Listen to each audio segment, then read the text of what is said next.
नमस्ते बच्चों, मैं आशुतोष अपने YouTube चैनल पर आप सभी का फिर से स्वागत करता हूँ। बच्चों, आप यह चित्र देख करके समझ ही गए होंगे कि आज हम लोग प्रकाश के चैप्टर में कौन सी चीज़ पढ़ने वाले हैं। वह है मानव नेत्र। प्रकाश चैप्टर में मैंने कई टॉपिक्स आप लोगों को सिखाए। आज चलते हैं मनुष्य की आँख के बारे में जानते हैं कि कैसे उसकी संरचना होती है। तो चलिए आइए सीखते हैं। यदि आँख नहीं हो तो चेहरे की सुंदरता बिल्कुल खराब हो जाती है। यदि आँख है तो वह गरीब है और मुस्कुराएगा तो भी अच्छा लगेगा, और अमीर है और मुस्कुराएगा तो भी अच्छा लगेगा। तो अमीर गरीब दोनों के लिए आँखें बहुत ही ज़रूरी हैं। आँख हमारे शरीर का महत्वपूर्ण अंग है। बाहर से आँखों में मुख्य रूप से क्या दिखता है, तो आप देखें बाहर से आपको आँख में ये हो गया टॉप लीड, मतलब आँख का ऊपर का जो ढक्कन है वो, और ये नीचे बॉटम लीड मतलब आँख के नीचे का ढक्कन जिसको हम लोग बोल सकते हैं पलक, जिससे कि आँखें हमारी बंद हो जाती हैं। ठीक है। उसी तरह आँखों में ये बाल हैं। ठीक है। और आँख में सबसे बीच में काला जैसा आपको दिख रहा है, ये इसको पीपल बोलते हैं। और उस पीपल की हिंदी उसको हम लोग पुतली बोलते हैं। और उसके बाहर में काला काला जो भाग है, उसके बाहर में ये जो चारों तरफ दिख रहा है, ठीक है, वो आपका है आइरिस। उसे आइरिस कहते हैं, मतलब हिंदी में परितारिका। और सबसे बाहर ये जो सफ़ेद भाग आप देख रहे हैं, ये सफ़ेद भाग, इसको हम लोग क्या बोलते हैं, स्क्लेरिया। ठीक है। और काला हिस्सा जिसको हमने पीपल कहा, ये पीपल है। उसके बाहर के हिस्से को हम लोग आइरिस बोलते हैं। ठीक है। और उससे जो बाहर है, उससे बाहर का जो हिस्सा है, उसको हम लोग बोलते हैं कॉर्निया, मतलब ये वाला भाग जो है वो कॉर्निया है सबसे बाहर। तो ये कुल पार्ट्स है। और सबसे इधर कोने में टीयर डक्ट, मतलब जहाँ से आंसू निकलते हैं। ठीक है। चलिए इसके आगे जानते हैं। ये देखिए, हमारा जो नेत्र है, हमारी जो आँख है, उसमें एक गोला होता है, जिस गोले में ढेर सारे, ये देखिए एकदम पतला पतला बाल जैसी संरचना होती है। ठीक है।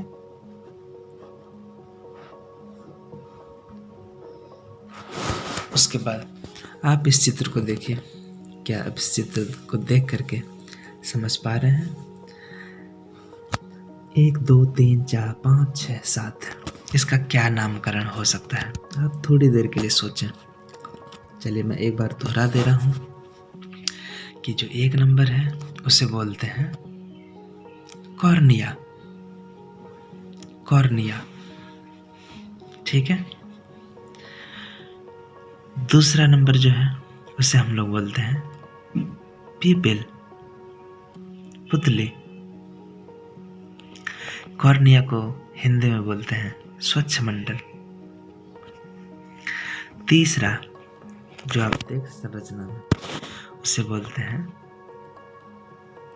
आइरिस, हिंदी में परितारिका।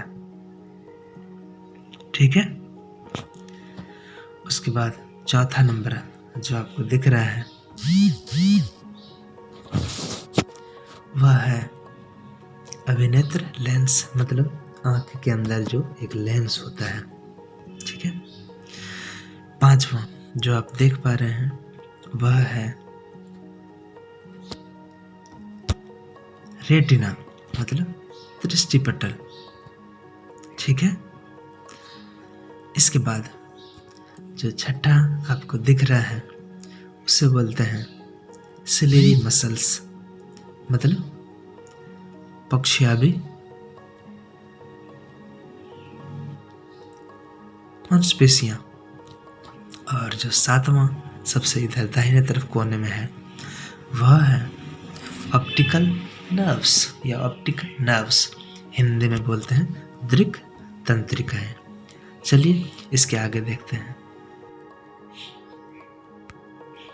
ये देखिए, जो मैंने अभी नाम कहे वो आपको दिख रहे होंगे।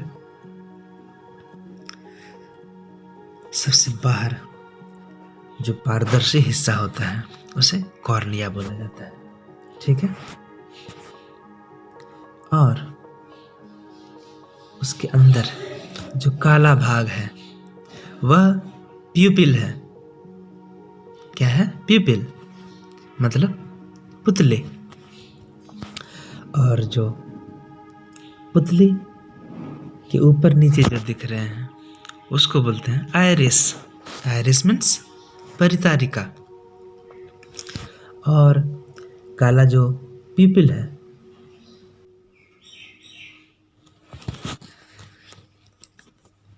तो जो प्यूपिल है, जो पुतली है, उसके अंदर जो है, ठीक है, उसके अंदर होती है एक लेंस, उसे बोलते हैं आई लेंस या फिर अभिनेत्र लेंस।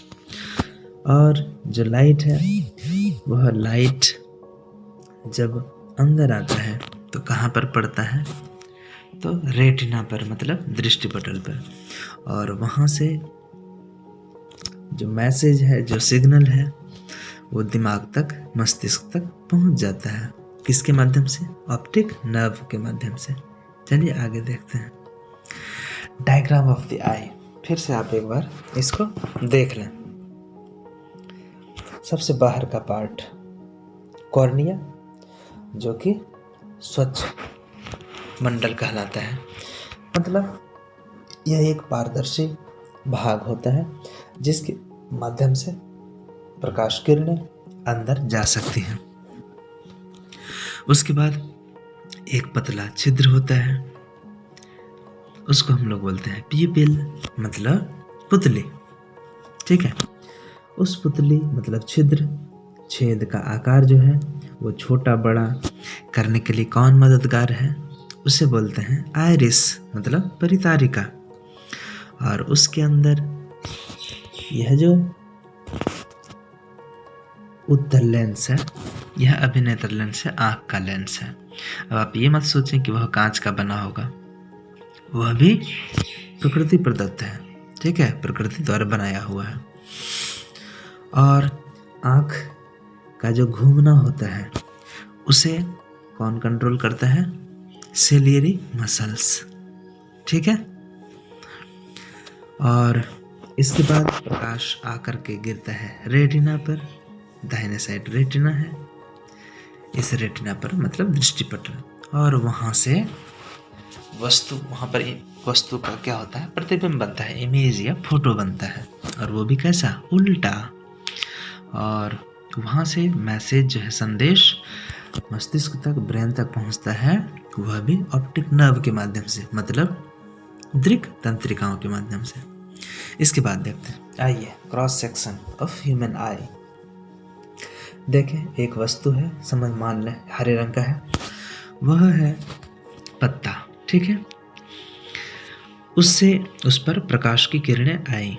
अब वो प्रकाश की किरणें जो हैं वो अब आँख के अंदर जाएंगी। कैसे? तो सबसे पहले सफ़ेद वाले भाग को पार करेगी प्रकाश की किरणें, जिसको कि हम लोग बोलते हैं कॉर्निया। क्या बोलते हैं? कॉर्निया, स्वच्छ मंडल। उसके बाद बारी आती है एक काला भाग की, जो कि छिद्र है, वो उसको बोलते हैं प्यूपिल, मतलब पुतली, ठीक है। और पुतली मतलब छिद्र के आकार को बड़ा और छोटा करने के लिए कौन होती हैं? आइरिस, मतलब परितारिकाएं। और उसके अंदर होता है उत्तल लेंस, मतलब दोनों तरफ से उभरा हुआ लेंस, उभरा हुआ सतह, उत्तल लेंस। और वहाँ से प्रकाश किरणें जब अंदर जाती हैं, यहाँ बीच में भी जो बड़ा सा हिस्सा है वहाँ भी लिक्विड द्रव भरा हुआ रहता है, ठीक है। तो प्रकाश की किरणें इससे भी पार होकर के चली जाती हैं आँख के साइड में, हिस्से में, लास्ट में, जिसको कि हम लोग बोलते हैं रेटिना। यह एक ऐसा पर्दा होता है जिस पर प्रकाश की किरणें आकर के गिरती हैं और काटती हैं प्रकाश की किरणें एक दूसरे को। तो यहाँ पे प्रतिबिंब या फोटो या इमेज जिसको बोलते हैं वो बन जाता है। क्योंकि ये उत्तल दर्पण है तो प्रकाश की किरणों से जो प्रतिबिंब बनता है वस्तु का वह उल्टा बनता है। आप देख रहे होंगे, इन्वर्टेड, ठीक है, उल्टा। यदि मोमबत्ती इधर जलती हुई ऊपर दिखती है तो यहाँ मोमबत्ती जलती हुई नीचे की तरफ दिखती है। इसके बाद आप एक जगह देख रहे होंगे लिखा है ब्लाइंड स्पॉट या अंध बिंदु। ये क्या होता है? तो जो प्रकाश की किरणें गिरती हैं दृष्टिपटल पर या रेटिना पर और वहाँ पर इमेज बनता है, लेकिन कुछ भाग ऐसे होते हैं जहाँ प्रकाश की किरणें गिरने के बावजूद भी वह भाग में चित्र नहीं बन पाता है, वह भाग पर असर नहीं पड़ता है, उस भाग को बोलते हैं अंध बिंदु, ठीक है। और वस्तु यहाँ उल्टा प्रतिबिंब बनता है लेकिन उसे सीधा करके हमारा दिमाग या हमारा ब्रेन देखता है। कैसे? तो यहाँ वस्तु का प्रतिबिंब बनता है, उससे एक संकेत मिलता है, इसको सिग्नल बोलते हैं। वह सिग्नल जो है मस्तिष्क तक चला जाता है। किसके माध्यम से? ऑप्टिक नर्व, मतलब दृक् तंत्रिकाओं के माध्यम से। हम लोग मुख्य रूप से दृक् तंत्रिकाओं के बारे में पढ़ते हैं कि वो दो तरह की होती हैं। एक होती हैं शंकुआकार और एक होती हैं बेलनाकार या छड़ाकार। जो शंकुआकार दृक् तंत्रिकाएं या प्रकाश तंत्रिकाएं होती हैं वह वस्तु का रंग को बताती है, ठीक है, पहचान कराती है। और जो छड़ाकार या बेलनाकार तंत्रिकाएं होती हैं उससे प्रकाश की तीव्रता का हमको पता चलता है, ठीक है, प्रकाश की तीव्रता का हमें पता चलता है। और रंग का आभास होता है शंकुआकार दृक् तंत्रिकाओं से, ठीक है। तो हमारा ब्रेन जब इसको पढ़ लेता है तब उसे सीधा रूप में देखता है, न कि जैसा चित्र बना उस तरह से, ठीक है। चलिए आगे देखते हैं। फिर एक और चित्र है। यहाँ वस्तु है, कौन सी वस्तु है? मोमबत्ती है, ठीक है। मोमबत्ती से अब प्रकाश आ रहा है, ठीक है। तो वह कॉर्निया को, स्वच्छ मंडल को पार कर गया। पार करने के बाद पतले छिद्र से गुजरा जिसे बोलते हैं पिपिल, मतलब पुतले। वहाँ से प्रकाश लेंस पर गिरता है जिसे बोलते हैं अभिनेत्र लेंस, ठीक है। वहाँ के बाद इस द्रव से होकर के प्रकाश की किरणें चली जाती हैं रेटिना पर, मतलब दृष्टिपटल पर। और दृष्टिपटल जो है वो प्रकाश को ग्रहण करने वाला पार्ट है, हिस्सा है, जहाँ की उल्टा प्रतिबिंब बनता है। और वहाँ से दृक् तंत्रिकाओं, मतलब प्रकाश जैसे ही वहाँ पर पड़ता है रेटिना पर तो वो दृक् तंत्रिकाएं जो हैं वो सक्रिय हो जाती हैं और वो ब्रेन तक मैसेज पहुँचा देती हैं, ठीक है। अब आप हिंदी में भी देख लें।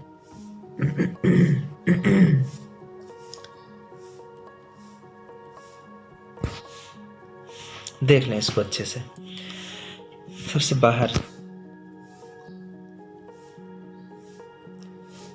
बाहर का जो यह पार्ट है, ठीक है, यह है कॉर्निया, मतलब स्वच्छ मंडल। स्वच्छ मतलब साफ, सफेद, जिसे होकर के प्रकाश की किरणें आराम से गुजर सकती हैं, ठीक है। दूसरा, कॉर्निया के बाद यह जो पार्ट है, यह पार्ट, ठीक है, एक जरा, यह जो पार्ट है यह है पुतली, मतलब छिद्र, जहां से होकर के प्रकाश की किरण गुजरती है। ठीक है, कॉर्निया से गुजरने के बाद, और वहां के बाद यह जो है यह लेंस है। क्या है यह? लेंस है। लेंस से प्रकाश की किरणें चली जाती हैं। और छिद्र, यह जो छिद्र है, इस छिद्र को बड़ा और छोटा करने का काम किसका है? आइरिस का। आइरिस मतलब परितारिका, हिंदी में परितारिका। और परितारिका के ऊपर में जो आंख के गोले को,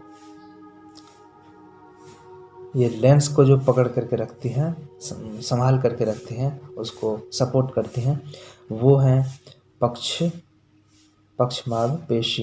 ये देखें, पक्षमाग पेशी। ठीक है, ये पक्षमाग पेशी। चलिए साफ से दिखलाता हूँ। यह है पक्षमाग पेशी, या फिर यहाँ भी पक्षमाग पेशी। ठीक है, सिलियरी मसल्स। तो प्रकाश की किरणें यहाँ से प्रवेश करने के बाद कहाँ जाती हैं? प्रकाश की किरणें आती हैं, टकराती हैं, और इस हिस्से पर, यह रेटिना है, रेटिना पर गिरती हैं। वहाँ पे मेन इमेज बनता है, मतलब फोटो बनता है, वस्तु का प्रतिबिंब बनता है, और वो भी कैसा? उल्टा। ठीक है, क्यों? क्योंकि यह जो लेंस है वह है उत्तल लेंस, मतलब जिसकी सतह, बाहर की सतह उभरी हुई है। बाहर की सतह मतलब अपवर्तक सतह। ठीक है, जहाँ से प्रकाश की किरणों का अपवर्तन होता है। अपवर्तन हम लोग आगे जानेंगे, आगे की कक्षाओं में सीखेंगे। और इसके बाद चूँकि जो रेटिना होती है, मतलब दृष्टिपटल होती है, वह प्रकाश सुग्राही कोशिकाओं से बनी होती है। तो वह मुख्य रूप से मैंने बताया कि एक छड़ाकार तरह की दृक् तंत्रिकाएं या प्रकाश कोशिकाएं, और दूसरा शंकुआकार प्रकाश कोशिकाएं। शंकुआकार से प्रकाश के रंग का पता चलता है, और छड़ाकार जो बेलनाकार होता है उससे प्रकाश की तीव्रता का पता चलता है। ठीक है, मतलब प्रकाश तेज है या धीमा है। यहाँ से प्रकाश तंत्रिकाएं जो है सक्रिय हो जाती हैं, और सिग्नल जो है, जो मैसेज है, जो संदेश है, वो दिमाग तक, ब्रेन तक, मस्तिष्क तक पहुँचा देती हैं, और हमें पता चल जाता है कि यह वस्तु क्या चीज़ है, क्या कलर है उसका, वगैरह वगैरह। और वस्तु को सीधा करके हमारा ब्रेन उसे दिखाता है। तो ठीक है बच्चों, उम्मीद है आप यह सीख गए होंगे। यह जो मानव नेत्र और संसार है, यह आपका 10th क्लास में भी है, और यह आपका 8th क्लास में भी है। तो दोनों जगह आपको यह काम देगा। ठीक है बच्चों, तो आज के लिए बस इतना ही। मिलते हैं अगली वीडियो में, तब तक के लिए आप सभी का बहुत बहुत धन्यवाद।